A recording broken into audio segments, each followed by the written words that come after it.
Okay, hi guys, welcome back to X's and O's, a podcast where we talk about queer relationships and sex. I'm your host, Shannon Beveridge. I don't know why I'm doing my intro. I don't need to do that, but I did do it. So I hope you enjoyed it. And before we start, let's just address the elephant in the room, which is my t-shirt. Didn't think I'd be wearing a shirt that says "The boy is mine," but here I am. I thought it was only fitting to wear the shirt today with the episode with Kat, because Kat is a longtime collaborator and friend, and we worked together on this set when I took this picture for Ariana Grande, and yeah, it just made sense. So obviously I took this picture and then I bought all the merch that it was on because I needed to have it. So I'm so stoked. I think it's so, I don't know what my life is. It doesn't make any sense. Hopefully you learn more about how I got to work with her in this episode, and you'll understand how me and Kat met and started doing all the stuff that we've done together, which is been like really crazy, amazing stuff. So grateful for her as a friend and as like a coworker. Sounds terrible. A collaborator. We work together sometimes. And I love working with Kat. She is amazing. She's also a lesbian. So it is so fitting for this podcast to talk about all these things. And I hope you enjoy this episode as much as I enjoyed filming it. But obviously I had the best time of my life because I was just hanging out with my best friend for an hour. So it's always so fun to film an episode with a friend, obviously. It's nice. Other elephants in the room. When I started making this podcast, if you remember, if you've been here from the beginning, I mentioned that I had kind of taken a huge step back online and shared a lot less. And I felt as I shared less, more people were like filling in gaps and blanks in stories for me. And so this podcast, which is called X's and O's, it's about relationships and sex and friendships and queerness and like all those things. I'm nervous. I can't even remember what I was going to say. I'm stressed out. I'm anxious because I just don't want to say the wrong thing. I never want to say the wrong thing. I don't want to say too much. I don't want to say too little. I want to say the right thing. And it's always like, the right thing. What is it for stress? Okay. It's ironic because I feel like I'm kind of in the same position I was in with the song stuff. If you were around back then, my ex-girlfriend wrote a song about my past girlfriend when she was my current girlfriend. You may know it. You may not know it, but the song was called Becky's So Hot. Obviously, I've now had that ex-girlfriend, Fletcher, on the podcast where we talked about it and all the ways that it impacted me. And I tried really hard to keep that episode, those two episodes, personal to just me and how the song affected me as a person.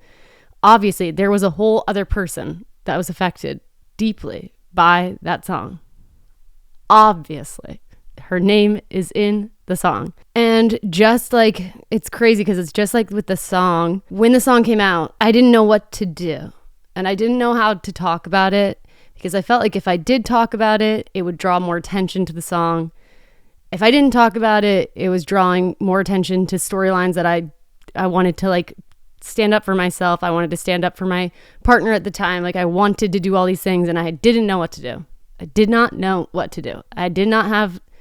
There was no roadmap of like, and this is what happens if that happens, because no one is prepared for that.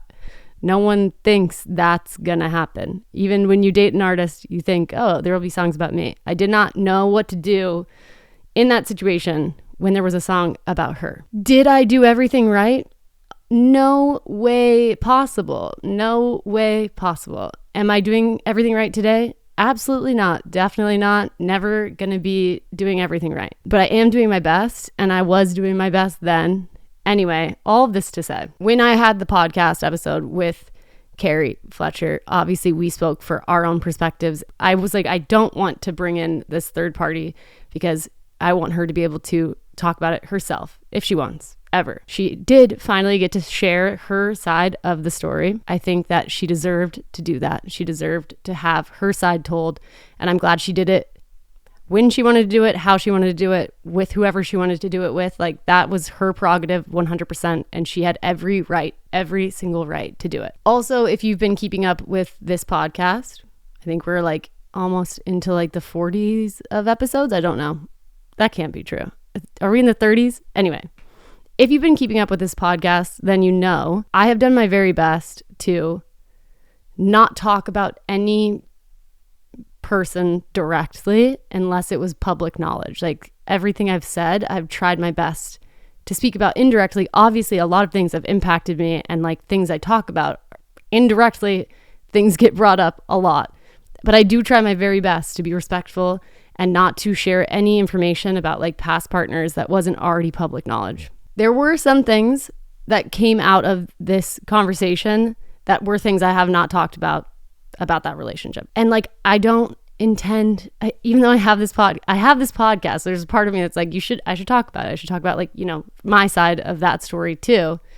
That being our relationship, not the song stuff. Because I do think it is true that there are 2 sides or 3 sides or 4 sides of every story, whatever the story is, right? So there are 2 sides of the story of my past relationship also. What I will say is, even before that song was released, there was a whole relationship happening, growing, developing.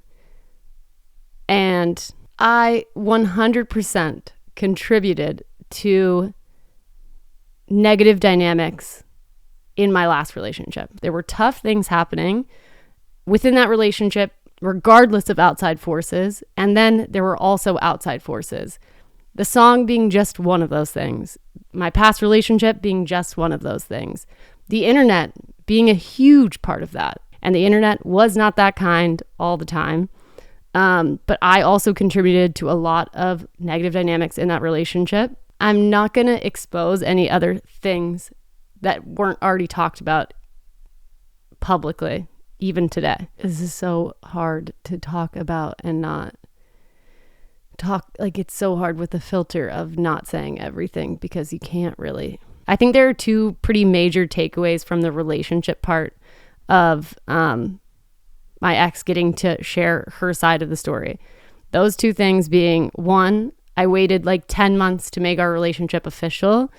And 2, I moved on quickly between my girlfriends. Okay. Yes. Both of those things are true. I think when I started talking to my ex-partner, I thought naively that I was more healed than I was. I also think I naively underestimated the power of the internet and what the project I did with my ex-girlfriend, the sex tapes, would do to a relationship that was just beginning. It was very hard to like create a solid foundation while the internet was finding out that we had dated all that time. And then they were having their opinions about it, and they're making like edits and videos. And I naively thought it would be easier than it was. And I was wrong. I had already developed strong feelings, and I thought, okay, we can work through this. We can make it work. It'll be okay. And then as time went on, there were other cracks within that relationship that had nothing to do with anyone but just the 2 of us and like the way that we communicate. We were exclusive like very early on. We were not sleeping with other people. We weren't talking to other people. I was committed to that relationship. I definitely had a fear of commitment, a fear of the label girlfriend, a fear of being in another public relationship, a fear of what was wrong with me, that I had 2 long-term relationships that hadn't worked out, COVID, lots of stuff, lots of extraneous and internal situations going on that led to us not being officially dating for 10 months.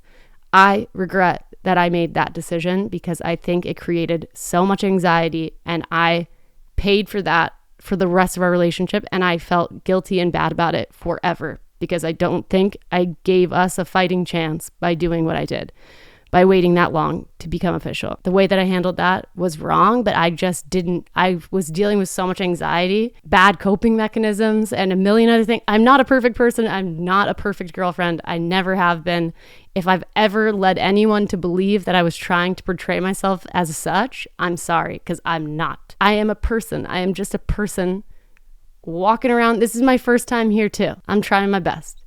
And I am so sorry for the people that I've hurt. I did even worse jobs probably in each of my breakups because of things I do work on in therapy, whether you guys believe it or not. But yeah, I am a people pleaser. I'm conflict avoidant. I let things build up inside me and then I creates resentment. All of these things I know about myself. All of these things are things that I'm working on. The other thing being the moving on too fast. My breakup that I went through before my last relationship was very tumultuous and lasted for like a year. It was on and off and on and off and on and off. And then when I got together with my last girlfriend, it had been off for like 6 months.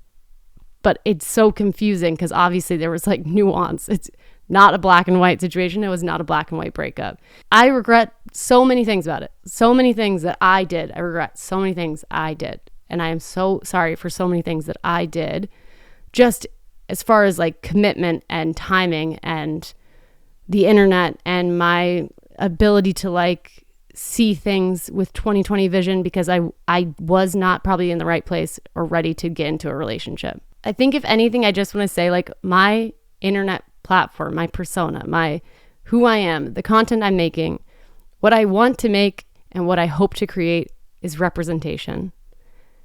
What I never want and never intended to do was to represent myself as a perfect girlfriend. The point of the content I'm creating is just to create conversation, to have queer representation, to invite different guests onto this podcast each week who, whether they have a platform already or they don't have a platform, have a chance to sit and have a conversation and share with the world what it is like to be them.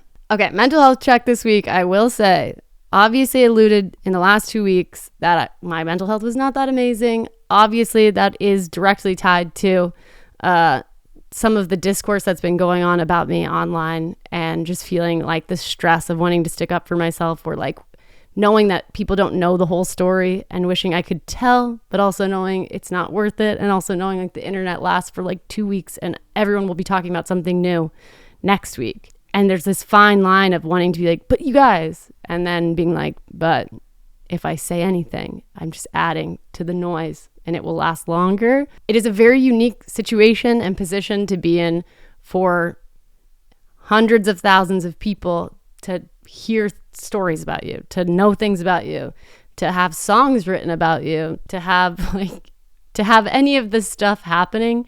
It's unique. It's very unique. And I won't complain about it because I'm so blessed and it has brought me so many good things in my life, but it is unique and I will mess up things that happen in my personal life that you guys are privy to like 0.5 seconds of. And then it's really easy to make like a conclusion about someone from that. People are so much more dynamic than that and so much more complex. But in the meantime, I hope you just enjoy the content that I'm making as far as representation goes, as far as conversation goes. I know that my real life heartbreak is more entertaining and I get it. I find it, I see how it's entertaining. It's definitely entertaining. I'd be watching too. I would love if you could remember that every person that you hear about in these stories is a real person. Real people with their own whole story and life behind the hour that you get to hear, you know? There are years behind some of these stories, years. I don't know what the hell I just said. Hopefully I can edit that into something worth sharing to the world. Okay. I love you guys. Thank you so much for watching. I appreciate you. Okay. Bye.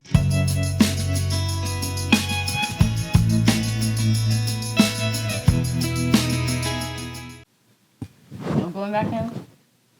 Quinn, you're in my spot. This is for you. I'm good. For you.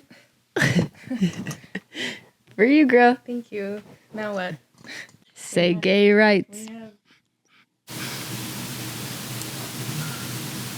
What the hell is on my hat? What the hell? What the hell? I love when you say that. What the hell? Okay. Oh, no. Yes, come on. Hello, Mom? Oh my God. Okay, let's just see. If it's terrible, we can stop. Cheers to us. To popping my podcast cherry. Why did I think you were going to say podcast pussy? Okay, hi guys, my name's Shannon Beveridge. Welcome back to X's and O's, a podcast where we talk about queer relationships and sex. And today I have one of my most requested guests, one of my very best friends in the world, Katia Temkin. She is a photographer, a creative director, a lyric video master. That's intense. That's true. She does it all. If you've seen her work, she's amazing. If you haven't seen her work, it'll all be linked below. And if you don't know, she literally is like one of my best friends for the last 5 years. So I'm so happy that you're here, Kat. Me too. And she's probably also my most reluctant guest I've ever had in my life. This is probably like the third time we've tried. Well, we definitely, we were supposed to do it in New York. We were supposed to do it in New York. And then we didn't. And then we didn't. And that's my fault. No, that was your fault. No. But also, Kind of. Kat is definitely more familiar behind the camera than she is in front of the camera. This is your first podcast. This is my first podcast. Is it? But it's not your first YouTube video. No, I did one with Chris. Mhm. And he did my makeup. There you go. And I did his. Okay. And it was kind of good. And you had fun. So this will be fun too. Yeah, but the fact that I can't. Just don't look over there. I'm not going to look over there. You guys, Kat's not going to look at you. I'm shy. I won't either. Also, it's a podcast. A lot of people are just listening. Isn't that nice? That is nice. Hold that. It is nice. I knew you were going to do it. All right. Yeah. I'll Also, keep Kat is one of Chris Clemens' best friends, which is kind of how we know each other, but also not. So should we go in? How did we become friends? How did we? How did we become friends? It doesn't make any sense. No, it doesn't make any Sometimes sense. I'm like, we're friends, and it like trips me out. But like it makes perfect sense that we are friends, but the way we met is kind of out of character, I feel. At least for me. But No, yeah. you'll go meet up with people more than I do. No, that was like a very like weird time in my life. Me too. Why did we do that? I don't know. Should we tell the story? We were supposed to like go get drinks. Mm-hmm. And I feel like it ended up getting pushed into like late. Like 9 p.m. we met up. And I was like going through a breakup. Me too. And I was like in my yes era. Me too. And I was like, all right, well, sure. Here we go. Let's fucking go. I guess. Anyway, yeah, we were in a yes era. We were in a yes era. But we didn't know each other. Okay. We followed each other on Instagram. Rewind. You followed me. Thank you. Okay. I followed Kat on Instagram because I think through Chris. Like, I think Chris was sharing your work or someone was sharing your work. Was I working then? Yeah, you were working. You were taking pictures. Of what? Like lots of people. Like the Really? Jonas Brothers. Yeah. Your Instagram. Don't you remember? I didn't know what you looked like. For some reason, like when I feel like we met, I wasn't working. Like You I was like were working. I was like taking photos of like No. NYU headshots. It was 2019. You were working. Oh, I was kinda you were working. working. I was And you were working. doing like lyric videos and stuff. So Kat and I followed I followed Kat first, apparently. She followed me back. And then I followed you because I thought your work was awesome. And then I knew that I knew you. Like I knew who you were through Chris. Like I was like, I know who this girl is, but I don't also know who this girl is. And we had DM'd each other a few times being like, oh my God, like love your work. love your work, love this. Yeah. Cool picture, cool this. And then I was in New York. I was going through a breakup. I didn't know, but Kat was going through a breakup. I was in the closet. Kat was in the closet. Not only you were in the closet, but you were also in the closet on Instagram, like as your face. I did not know who you were. Honestly, showing my face is new. It's a new thing. And I'm proud of you. I just started doing it. and you're on a podcast. And I'm on a podcast. I Yeah. can't look at Show your face. No, so I go to get drinks with Kat and I did not know what Kat looked like. So when I got there, I was like, wait, I'm not exactly sure who she is. But I was riding on the fact that you And would I know was what I probably looked like- like. No, and I got there first. When does that ever happen? I think. No. You were there first? I think I was there first. Yeah, that sounds more right. I I don't kind of don't remember it that much, but I do remember like the whole night. I remember we sat on those picnic tables outside. Yes. Oh my God. And I then just they went brought there us the other night. inside. They like closed the outside. I forget the second part. We were But I do inside, like in we like went to the Standard, the beer garden. Mm-hmm. Yeah. And then we had to go inside the Standard because they closed the beer garden down. That's the latest I've ever been out in my entire life. At Fuck that point. yeah. I was like... At that point. At that point. No, I'm like... Now you're crazy, girl. I'm like... But it ended up being like the best time ever because we both were going through breakups. We didn't know that about each other. But we sat down. Did you know I was gay then? I didn't even know you were gay. I didn't know anything. I was leaving. I was with Eros. I was leaving Eros and I was like, am I going on a date? Like, I don't know. I'm going to meet up with this girl. I only know her from Instagram. I don't know what's happening. I don't know if she's gay. I don't know if she's straight. I don't know anything. I don't know what she looks like. Get there, talk to you. Within 2 minutes, you're like, I'm going through a breakup with my first girlfriend. And I was like, oh my fucking God, I'm so sorry. And I was like, I'm going through my breakup, not my first girlfriend. And then we talked like for 4 hours at least. And we met up late. And we've been friends ever since. Yeah. We became friends really fast. So quick. And also the pandemic happened, which is crazy. We met like October 2019. September, October, November, something like that. 2019. You're right. Mm-hmm. We spent our last COVID day together in New York. At your apartment. And then the world ended. Mm-hmm. Kind of. Sort of. Well, for a minute. But the crazy thing too was the first night we met, Kat was telling me all about the creative work she does, like who she was working for, whatever. And I was telling her about my background and how I got started on YouTube and stuff. And I was like, yeah, like I started on Tumblr. Oh my God, yeah. Yeah. And then Kat was like, wait, what? She's like, I'm working on this project right now and they want it to feel like Tumblr. Like it was a lyric video and the literal like creative direction was Tumblr, like vibes. And I was like, oh my God, I could help you with that. So the next day I started working on like a thing like for you. Directed that. I was like, we can execute it, but like, let's hire the best person at Tumblr to do the Tumblr thing. So we've literally been friends and working together from the beginning. In a weird, how crazy. That is so nice. That's so sweet. Wow. Also, we work together so well and in a way that is like, no, like, it's not like. Yeah, I don't really feel stressed. At all. I'm like, oh, if I can help, I'll help. Yeah, but also like, then we did like a bunch of those like pitches together during COVID. And we didn't get all of them. We didn't. Not all of them. We didn't, but I learned that there are no bad ideas. We were coming up with. We were. The date me crazy. There are some bad ideas. That's how we became friends. That's how we started working together. But basically, they were like, went hand in hand. Now. I'm scared. No, this is fun. Where are you from? Let's like tell the people more about you. Let's tell the people. Tell the people more about you. All right. I'm from Texas. Talk into that. I'm from Texas. This is my first podcast and I'm scared. I'm from Texas.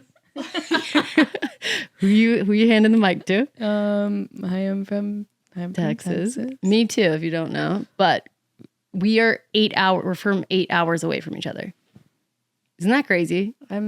Yeah. Mm-hmm. Remember when I went on my tangent about how big Texas is? How could I forget? You did not let that one go. No, I didn't. Anyway, Texas is huge if you didn't know. But Kat's from McAllen. Which is essentially Mexico almost. It's like, it's my favorite party trick ever. Well, yeah, ever. It's all the way at the bottom of the map. Like, and then like you zoom out a little and it's like the red border and that's Mexico. You're Mexican. I am Mexican. Your first language was Spanish. Thank you. Oh, you tell the people about me. Well, you won't ever tell anyone that that's the case. Do you want to speak some Spanish to them? Absolutely. Can you say in Spanish? Can you just say, no, please. How about we tell them when we went to Barcelona and your friends were like, I don't think your friends speak Spanish. And I speak fluent Spanish and it's only because I'm just shy. I'm shy. No, literally. Can you say, welcome to X's and O's, a podcast where we talk about queer relationships and sex? No, I can barely say that in English. How do you say queer relationships and sex in Spanish? Don't know. See, this is the problem. Anyway, yeah, me and Kat went to Spain together and I was telling all my friends in Barcelona, I have like some random like lesbian friends over there. Nonverbal. I was like, oh, my friend, I can't speak Spanish well at all, but they can't speak English well at all. And I was like, this is perfect. Katia speaks fluent Spanish. And my one friend literally pulled me aside to be like, I don't know how to tell you this, that girl doesn't speak Spanish. I'm like, no, she does. She does though. But she's shy. She's very shy. She's a shy one. But you're on a podcast today. I'm on a podcast, and for all the shy girls, you could do it. You can do it. Look at that. You could do it. Okay, but how can you be as shy as you are and then work with like the most famous people in the world? I don't know. I really don't know. I feel like maybe I go out of body. Because you're not shy on set though. You like kind of like take on, well, I'm not saying that you're like super outgoing on set, but you are like there's like two versions of you. Yeah. This little like gay man comes out of you. Like on set, you're literally like a little sassy gay man. I feel like I go out of body. But for like a very, very long time, I went to school for obviously photo. And when I got there, I like moving from Texas, I was like, wait, I'm not this like extroverted, like superstar photographer that like Annie Leibovitz is. Like and so for so long I was like, I can't be this. I can't be a photographer. Like I can't like do the thing.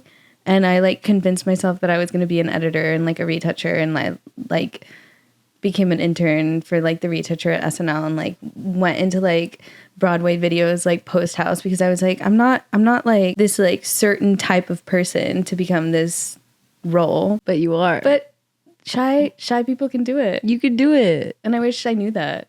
I mean, earlier. It is crazy. You literally changed your major, like made them let you do your major differently. Yeah, I was like, I'm gonna be an animator. I'm gonna not be in front of anyone ever. We need to explain that. Okay, we also need to talk about school. Let's go back. Let's talk about, how did you get into photo in the first place? Because you became passionate about it in high school even. Yeah, when I was like 15. Okay.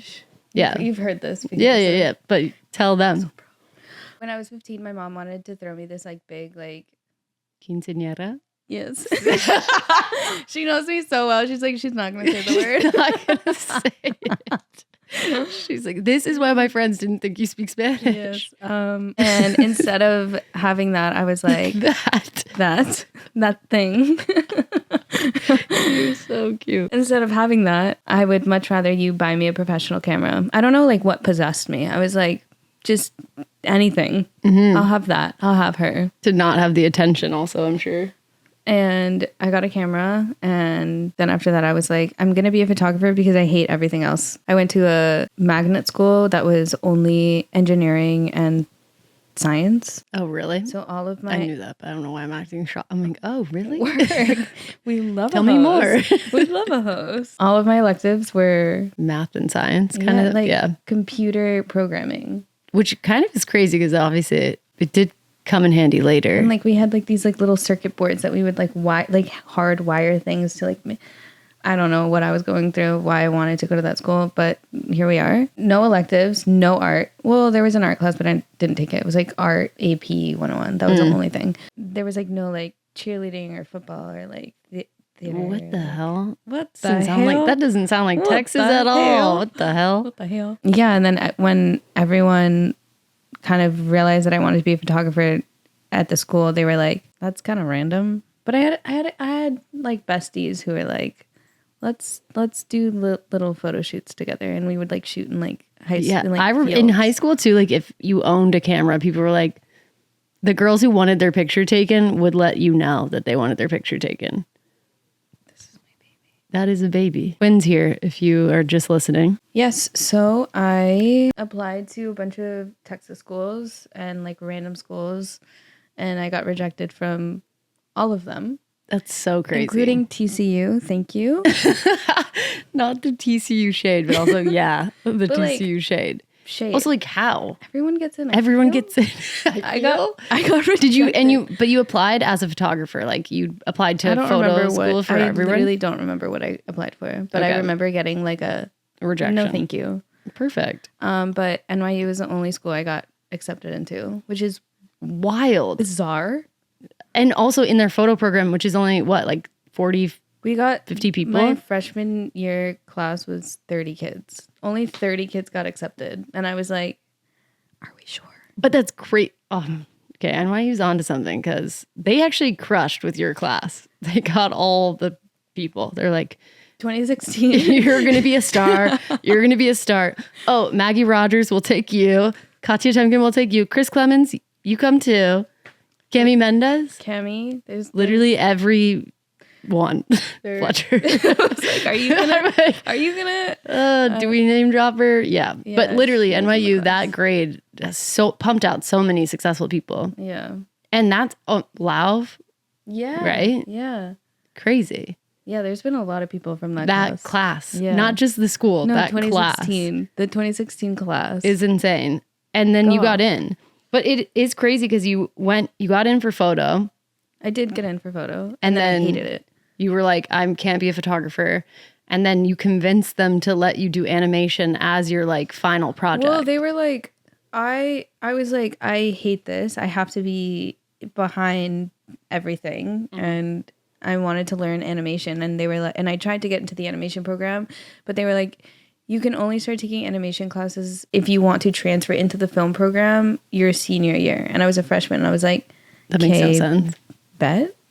And then I like learned it and I convinced my like photo classes to let me incorporate animation into like the projects, I guess. Yeah. And then they were like, oh no, she's like really serious about this. Like, let her do it. Let her do the thing. Which is crazy because then that's kind of how you started doing all your like lyric video stuff. Yeah. Right? Or like that's how you learned how to do. That is, yeah. Right? Yeah. I was doing a lot of like random like motion graphics, like VFX stuff. And then once I graduated, I took on this unpaid internship which I think is illegal because I wasn't getting paid and I was doing work for them. And they were the first people to like sort of merge like music and animation. I was making like these like random swipe ups for like artists that were like coming in to. Actually, one of them was Carrie. Crazy. This was like 2016, 2017. Crazy. And Zara Larson. Illy. And then I sat there and I was like, oh my God, this is it. Which is so crazy because I feel like too that you like were on like right on the pulse of lyric videos. And then lyric videos also during COVID, again, popped the fuck off because no one could make anything. Yeah. Can we just name drop some of the artists you've made lyric videos for? Drake, Ariana Grande, Post Malone. No, I haven't done Post. Yeah, you did Post Malone in the Sushi? No. What the hell's that one? I don't know. The You're gonna prove me wrong. About getting like food from Tokyo or whatever. It was like cool, like a DJ. Oh, yes. That is Post Malone. You're right. But it was Tiesto and Post Malone. When he was on the song. Yeah. Lennon Stella. No, didn't get her. No, you did for... Nope. Okay, Jonas Brothers. Yes. Nicki Minaj. That's insane. Who else? I feel like I mean, a million. I mean, pretty much everyone. Yeah, I don't know. There's been a lot. Did you make one for Christina Aguilera ever? Yeah. Before I shot her. That's crazy. Yeah, before I shot her. Kat's worked with everyone you've ever loved. That's the thing about Kat. And that's the crazy. And she's so nonchalant about it. But anyway, that is so crazy. It is crazy because you thought like, oh, I don't have the personality or whatever to be a photographer. I think that's so important. And I wish I had someone tell me like, you don't need to. You don't have to like be a certain type of person to do any thing. Yeah. Like you literally like you were so doubting yourself that you thought, okay, I have to be behind. Like I need to be working from home, from like behind a little computer screen, which is so false. And also you like thrive on set. Did you ever feel like I can't like you? I feel like you go through like anxious moments where you like. Oh my God. Yeah. When YouTube changed to like the vlogger, like the like out and about vlogger, I was like, I got to change. No, but like that's the thing. It's like if you are, yeah. It's the same thing. It's the same vibe of like, wow, I need to be, I thought I had to be the YouTuber who was at home filming in their bed, which, well, we brought it back. we brought it back. But I can vlog now too in public and stuff. But yeah, don't doubt yourself because of that. Like if you're talented, talent speaks louder than personality. And then your personality also thrives when you become more confident and comfortable. Yes, thank you for saying that for me. Yeah, but that's true, and that's what happened to you. How did you start working with Ariana Grande? Because the fans want to know. The fans want to know. That was like the question in my DMs. They want to know, how did that happen? Okay. Here we go. I started working with Republic for a while, and I slid into a bunch of people's DMs. You did cold emails. Yeah. I used to wake up at like 5 a.m. and like spend like 5 to 9 every morning just like stalking people and like finding like digital marketer at like Capitol Records and then I found someone who worked at Republic and DM'd him, Tim Hercision, I love you so much. And he was the first person to like kind of respond to me and be like, okay, here's my email. And I ended up getting connected to his team, and like I started working with they were like, oh, like, are you around to like work with like some of our artists? And I was like, yeah, for sure. Who, like, what's up? And they were like, how about Julia Michaels and Haley Steinfeld? And I was like, and also you were like a music stan. I was like, okay. And I started working with them and making a bunch of like animated content for them. And then I just kind of grew a lot with that team. I started doing a lot for Haley. Like I became her like little digital like Instagram story girl. And then she was gonna be at the Met Ball and Julia was like, oh, like Kat actually like is a photographer. Do you want her to shoot you?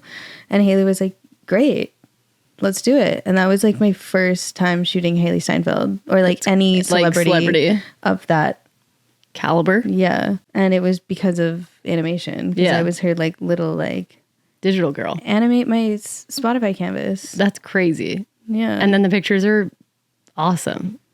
They stand the test of time. Yeah. And then how do you So then we like grew and like I started working with a lot of their like bigger artists, and Ari was like always the like you wanted to work. She was like the goal. She was the goal. And they started to like pitch me to like make like Instagram stories, because that's obviously like how it starts. And they were like looking for like one swipe up asset for like Thank You Next. Like Thank You Next had just come out, and I was like, this has to be the best thing I've ever made in my entire life. I will not sleep for 4 days and I will make one Instagram swipe up. And this is like 15 seconds. Yeah. That will represent your whole life. Entire life. Yeah. In front of Ariana Grande. Yeah. I was like, this has to be gold. And I remember I was staying with Chris, and I came to visit LA, and I was like printing things and like ripping things and like scanning and it ended up being this like asset, and that was like the first thing that she ever posted of mine. But how do you go from, I guess it's the same kind of thing with Haley, right? But like, how do you go from being someone's like digital, creating something like that, to literally being in front of them, taking their picture? I did a lot of animations. Like that was like my first thing. And then they were like, oh, like, let's get that girl Kat to do it. And I was like, let's get that girl Kat to do it. Like, I will do it. I will do it. That was like the first thing. And then I think I worked, the next thing after that was Boyfriend, like a single that she had. And I made a lyric video for it. And then it just kind of grew. Like it was like, she needs like merch ideas, and she needs like everything that was like little digital things. And then when Positions was coming out, I did a lot of the digital for that. So like the canvases, the lyric videos, the like teasers, like, and then that was like, I was like, my name was in there a lot. It was like, Kat did this, Kat did this, Kat did this. And then after Positions came out, her manager was like, hey, we're looking for a BTS photographer for 3435 remix video. He was like, I saw that you also shoot artists on your Instagram. Like, would you want to shoot BTS? And I was like, please. Fuck. Yes. Absolutely. Fuck yes. And that was the first time that I shot her. Yeah. She is the most brilliant person I've ever met, ever. And I mean that from like the deepest parts of my soul. Yeah. And that's also what, 2020? That was 2020. That was during COVID. And I had moved from Texas to LA. Crazy. So crazy. I was like, LA changes lives. I mean, you do have to be here sometimes. I know. Yeah, bi-coastal queen. But I love New York. No. Move back, please. How did you bring me into shooting Ariana? The fans want to know. The fans need to know. We were on our way to Kenzie, yeah. Another music video that I brought you on to. Yes. I was getting ready to shoot This was my first music video. Your directorial debut. Yes. Director girl. They were like, I think we might need a BTS photographer if you're going to be directing it. Mm-hmm. And I was like, okay, let me ask like what the tea is. And I was like, well, my best friend Shannon is usually the person I bring. And then I sent her, I was like, can you send me some of your stuff? Mm-hmm. And then she was like, great, hired. She said, cool, okay. No, I remember too, because we were in the car. You were driving, I was sitting in the passenger seat, and you literally went, I was like, no way. But I was just like, smiled at you, and you're like, I was like, buckle up. Like, should you do it? And I was like, what the fuck? I'm like, oh my God, obviously, I would love to do it. And then we went to Barcelona. And then we had like the best trip. And then I went nonverbal. Which we should talk about this because we had the best and worst trip ever. And we can segue now from work stuff into love. Which I do have to say, you slayed that. Slayed what? The BTS photos. Oh, thank you so much. And the last BTS shoot we did, it became the cover. Yeah. And I think that's really important and cool. Yeah. So thank you, Kat. Kat's brought me on to work a few times now, and it's so nice. Most like photo stuff I've done in the last few years has all been through working with you. Like Kenzie, random stuff. What else have I done? I guess I like helped you with Amelia Moore stuff, but nothing really crazy. But what a jump from like just like me helping you hold a light to then you being like, can you take the pictures? I'm like, yeah, I guess. I fucking hope I know what I'm doing. But that was such a great experience. That trip too was such a fun experience. We went to London, and then Kat was going through a breakup. I was going through a very kind of your like, kind of like your first major heartbreak. It was my first major heartbreak. You broke up on my birthday. Thanks for that. Girl. At my birthday party. Okay, was it on at my birthday party? It was at your birthday party. At my birthday party. But it was that on your birthday? No. That birthday party was, I think, in April. It was like a week later, I think. But can we talk about how you broke up on my birthday party? Yeah. At my birthday party? Yeah. Well, all day Kat's at my birthday party with her ex-girlfriend. They're not talking to each other at all. And I keep going up to Kat being like, everything okay? And she's like, no, it doesn't seem like it is. And I was like, yeah, it's not giving good for sure. Leaves my birthday party. She's like, I'm going to go. We're just going to go to Air One. Everyone was like, don't leave. And I was like, I'm coming back. I'm coming right back. I'm just going to go get some Air One, and then I'll be right back. Go to Air One, break up. We didn't break up at Air One. We walked out, and I turned to her and I was like, all right, but we just cannot break up at Air One. That's and insane. She was like, okay. Crazy. And then you went home because you lived together and you broke up. Yeah. And it was the deepest heartbreak I've ever gone through, ever. It was terrible. It was terrible. You and anyone around who had to touch it because it was so sad and bad. But then we ended up going to London. We were shooting that thing. Kat's still like kind of in like the bad parts of the breakup where you're like sad. So you're like, can we go on a trip? Like, and our other friend who we were traveling with had to go to a wedding, so she couldn't come with us. But I was like, yeah, I guess I could go. Where do you want to go? Where are you going? And then I hit up my friends who live in Spain. I'm like, what's going on? Like, where are you guys at? And they were like, oh, it's Madrid Pride this weekend. Do you guys want to come? You can come on a float. So we were like, I looked at Kat. I'm like, are we going to Pride? My little Spanish speaker. Yes, we're going to Pride. Didn't know she was going to be zero help with the Spanish speaking, but we went to Pride. We got on this float. They told us before we get on the float that we have to wear one color, like monochromatic outfits. We're in Spain. We have no. That was like exactly, I feel like, a year ago. Yeah. Mm-hmm. Right? Yeah. I feel like I just sent you those photos being like, happy 1 year. Happy 1 year. It literally was like a week ago. The only monochromatic color me and Kat can do is black. Well. Not today. Today I'm colorful, but monochromatic. And Kat had to be purple and I had to be blue. And our outfits were bad. I want to say that we ate. We looked but we ate bad. Really not. Yeah, I ate a blueberry and you ate a grape. We looked like insane. It was really bad. We went to an H&M and like bought, was it H&M? It was something like that. The Spanish version of that. We looked really bad. Then We got into a fight. We did get into I think, maybe second fight? Not that night, but in Spain. In Barcelona? I don't know where we were.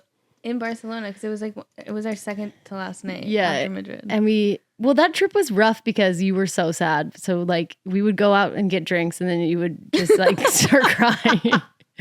And I would be like, I totally feel you, girl. This is terrible. And then we were also working, like you were editing and I was like helping you edit. And then I was like, yeah, we got into a little, I said something mean to Kat. You want to tell him?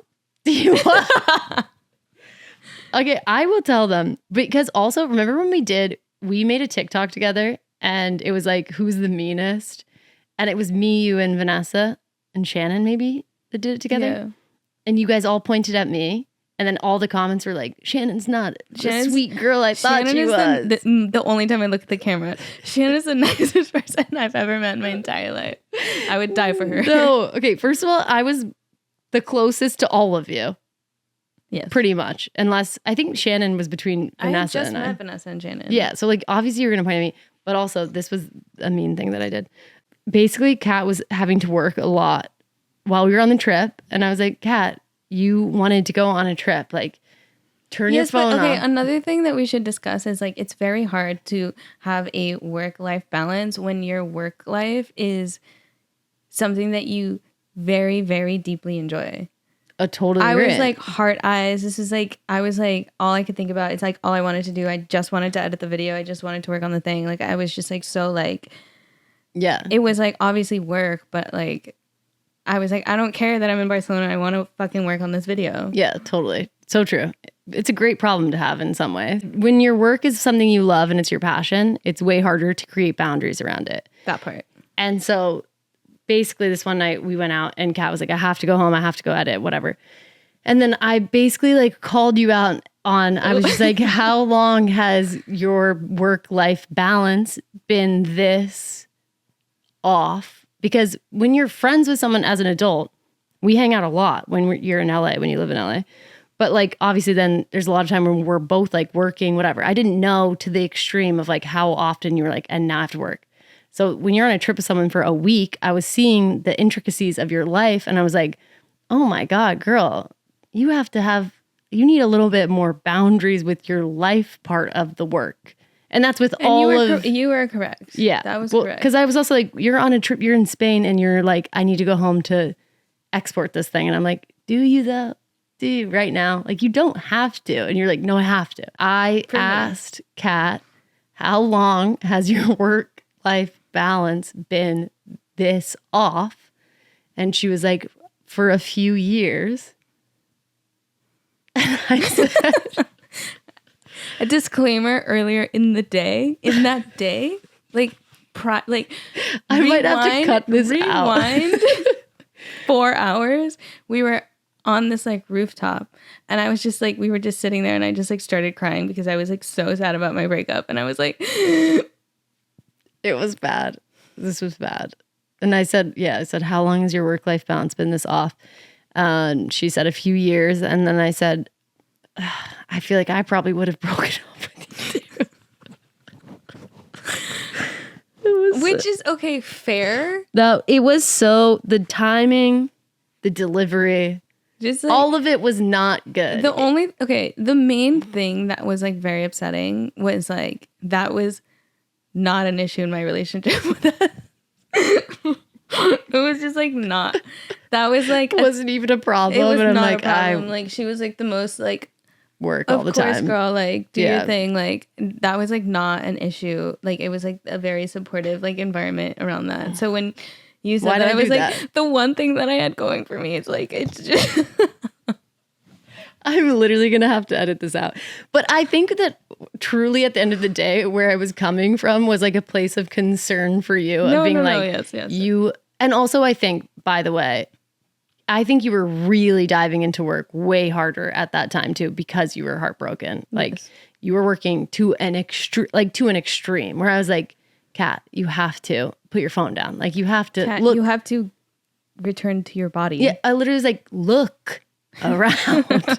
Like, I was like, let me dissociate. we were literally like in Barcelona on a rooftop bar, the most beautiful view you've ever seen. And Kat's like, and I was like, Kat, you have to look at this. And then she looked and then she cried.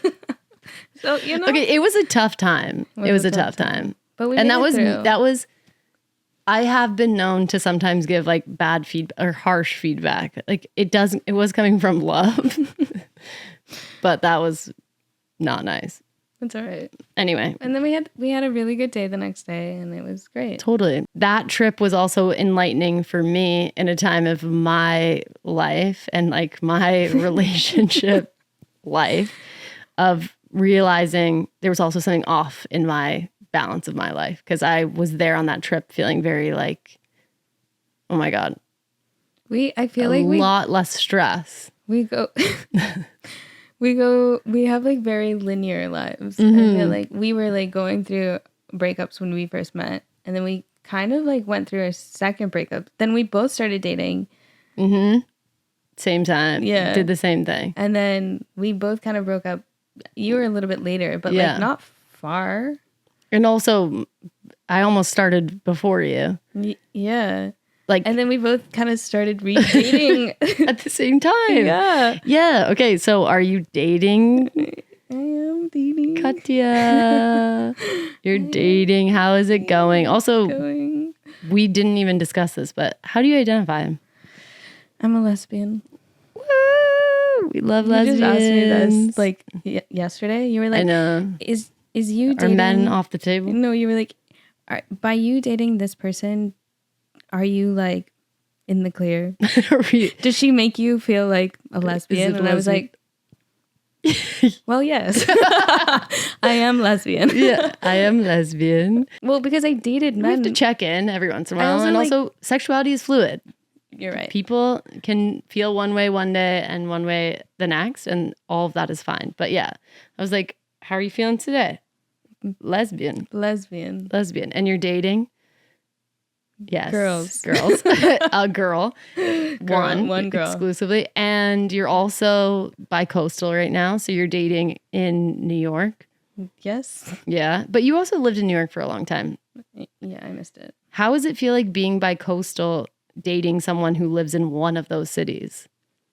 It's definitely, I feel biased. Like I will be in New York, period. Yeah. I will return to New York. Because the person you want to be with is there. Correct. Okay, well, I just want to remind you that I am here. I know. Yes. I know. Well, yes. So you're going to have to come back. Well, yes. Okay, little lesbian. How did you come out? When did you come out? I came out when I was 25, 26. Okay. Yeah. I didn't come out until COVID, like actually, but to myself, I came out when I was like 25. Which is still really late. Yeah. And dated men exclusively. Yeah. And didn't even think about girls. Did you have your first girlfriend at 25? Yeah. Yeah. Yeah. I feel like a lot of women have that experience. Do they? That makes me feel nice. Yeah. I feel like a lot. I'm a late bloomer. I'm broken and like, blah, blah, blah. No, I think it comes down to, a lot of that comes down to, what is it called? Oh my God. How heteronormativity is like so ingrained in us. I can't think of the word. Like a lot of women, especially because of the way that we like are raised in society and the way that we're like told like sex should feel. And like a lot of girls talk about sex and like straight girls will be like, I don't really like having sex with my boyfriend that much. So like a lot of like lesbians live in society hearing those things and being like, oh, that's normal. It's normal that I'm like not obsessed with sleeping with my boyfriend. It's normal that I have like really intense friendships with women. Like it's normal that I want to cuddle with my girlfriends, you know? Like we're allowed to have all those things and all those things can exist in a world where you're straight. So you can go a lot longer without being fuck. When I was in college, I lived with someone. Yeah. I was like a random roommate with someone for a year and we became obsessed with each other, a girl. And I was like obsessed. We were obsessed with each other. All we wanted to do was like be with each other, but we were straight. Didn't you sleep in the same bed? And then we moved in. After the dorms, it was like random roommate. We moved out of the dorms into an apartment together. Mm-hmm. Where like I got an apartment and then she like ended up moving in, and we shared a bed for a year, and we slept in the same bed and cuddled and held hands and spent Valentine's Day together and like wrote each other like love letters. But we were straight. Yeah. And also you probably could go hang out with your other friends and be like, yeah, we sleep in the same bed. And people are like, sure. Like, Well, if two men were doing that, basically is what I'm saying, that people would be like, what the fuck? You're gay. But girls, because of the society we live in, people which are makes like, it even more confusing. Yeah. I'm like, oh no, it's fine. It's normal. I'm fine. I'm not gay. I'm not gay.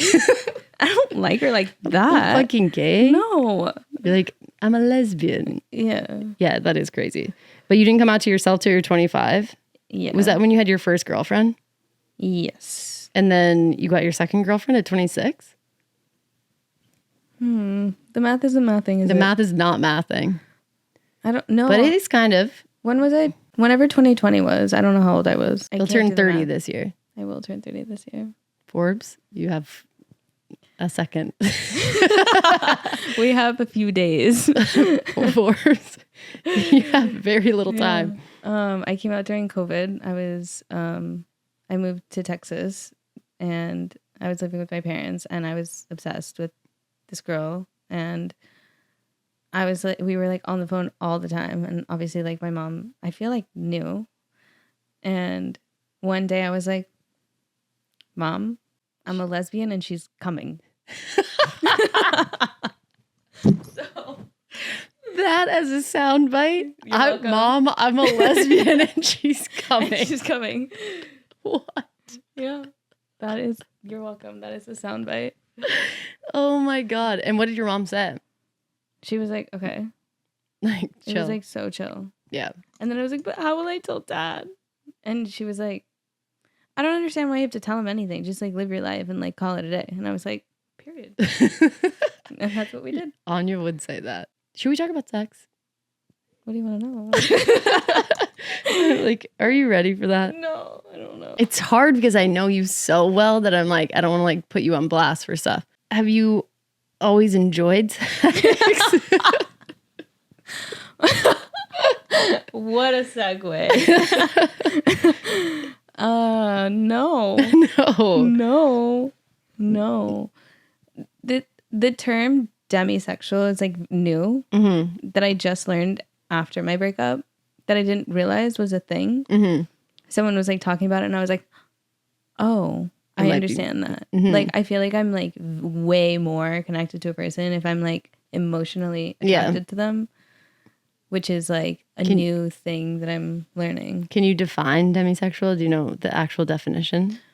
Should I Google it? Yeah, why don't you Google it? Demisexuality is a sexual orientation that describes people who only feel sexual attraction to someone after forming a strong emotional bond with them. This is different from other sexual orientations, which may focus on who a person is attracted to, while demisexuality focuses on when. Demisexual people may rarely feel sexual attraction, and some may have little to no interest in sexual activity. However, once an emotional connection has formed, they may engage in sexual relations. Bingo. We got a winner. So do you feel like, you obviously relate to that, and that correlates to your enjoyment of sex? Yeah. I've also like never like, I'm like, I don't think I've ever had I've never had a one night stand. I've never like randomly like hooked up with someone and like just like, the only people that I've like fucked have been like my partners. People, yeah. I can't believe you just said fucked. Demisexual. Yeah. That makes sense. I feel like there's a part of me that may also be almost demisexual. I think I'm more sexual than that. Like, I can definitely hook up with people. My entire breakup, you were like, just make out with someone. Okay, but make out. I could make out with anyone anytime. I was like, if I'm single, I can make out with anyone anytime. Sex is like more intense for me too. And I think the thing for me is like the enjoyment of sex. I definitely enjoy sex more if I like someone. Yeah. But I guess a lot of people might feel that way. I feel like maybe being demisexual means you also wouldn't have the sex at all. Yeah, like I literally like it wouldn't happen. Yeah, no. Yeah. Like my brain, it like will be shut down. Yeah. Like I'm like, okay. Okay. All right. How does Quinn react when you have sex? My beautiful cherub. God's gift. She's literally sleeping. Come here, poopy. Quinn is the biggest cock block I've ever known in my entire life. What's your problem? What happens when you sleep with someone and Quinn's around? She like loves to scream. She loves to scream. But we have like a whole like You have a setup now. We have a setup now. Yeah, and your apartment is a loft, so she can't get to you. She cannot get to me, no. Which is insane. Yeah, but we have like these, yeah. What's the can you run me through what you have to do if you want to hook up with someone? No, I can't, because it's like so pathetic. No, I need to know, please. I know you have treats. We do have treats. Do we have... She's like, ugh, we're talking about this. Quinn, do we have treats? Do we have sex treats? I can't. So you give her a treat. You go up in the loft. And then you wish for the best. And then we hope for the best, yeah. Yeah. She like really barks loud. She's like the whole time, like, what the fuck are you guys doing? Yeah, it's like a concerned bark. Okay. I wonder if people also like deal with this, and if they do, I'd love to know how y'all handle this. What are you doing with your pets when you have sex? I can't lock her up. She'll just still scream. But also you're in a New York apartment. Yeah. It's not like you can get that far away from her. She's literally and it's like so hard because look at her. It's like, okay. You can hang out. Oh, the loft must... We don't have to do it. The loft has to be so nice compared to... Are you kidding right now? We don't have to have sex. She's so relaxed. Okay, well, the good thing is we've already been talking for an hour and 15 minutes, so we don't have to keep going. Wow. Do you feel good? Do you feel good? I feel great. Do you feel like I did a fine job? You did such a good job, Kat. Was I weird? You were not weird. I was, and that's all right. You were weird in the way that you are weird, and that is good. And I was weird in the way that I am weird. And we are weird together. In the weird ways that we are weird. And thank God we're friends. Say yes. Be in your yes era. Because you might be friends with Shannon Beveridge. You might be friends with Katia Temkin. Okay, is there anything you want to tell the people? Do you have anything coming up? I'm turning 30. Oh my God, this month. This month? In like a few days. A week? We both sighed. Why am I sighing? Kat will be 30 soon. Kat also has an Instagram, a TikTok. Do you have a YouTube channel? No, thank you. No. Don't even try to find her YouTube channel. It doesn't exist. But she has an Instagram, a TikTok, and any social platform or her website will be in the bio below. You should follow her. Check out all the cool work she's doing with Ariana Grande. Who else? Christina Aguilera. Aww. Aw, Xtina. I love her. Xtina. I wish you could spill so much tea. Have you guys ever heard of an NDA? Jonas Brothers, Christina Aguilera, Zara Larsson, Tate McRae, Noah Khan, my baby, Drake, Nicki Minaj, Ariana Grande, Julia Michaels, Haley Steinfeld, Amelia Moore. Love her. Renee Rapp, Jojo Siwa. Renee Rapp, Jojo Siwa, Megan Trainor, Jamie Lynn Spears. Normani. Oh my God. Lauren Jareggi. Liam Payne. You did do a lyric video for Lennon Stella with Liam Payne and Lennon Stella. You don't even remember what you've done anymore. It's actually scaring me. I think you're thinking about Madison Beer. You did do that. I did do Madison Beer. Madison Beer. We gotta add it to the list. Madison Beer. Wait, I swear to God, you did. Maybe you're thinking... No, I think you're thinking of that Madison Beer song that we worked on together with your photos in it. No, I remember that. You did this. Oh, you did this. You're right. You did this. Oh my God, you have lost your mind. You have lost your mind. You've worked with too many people. That was like the hardest video that I've ever made in my entire life. I cut out every frame. And you don't remember it. That's psycho. You blacked it out. You're like, fuck that. I made a video. Mm-hmm. I animated a video, and then I exported the video in JPEGs, and then I printed out those JPEGs, and then I cut them out, and then I photographed them. Do you feel like there was an easier way to do what you did now? I think it's like self-abuse. Okay, you guys, check out all of Kat's work below. I love you, Kat. Thank you for doing it. I'm so proud of you. I'm so proud of you. My podcast pussy. Okay. Thanks for watching.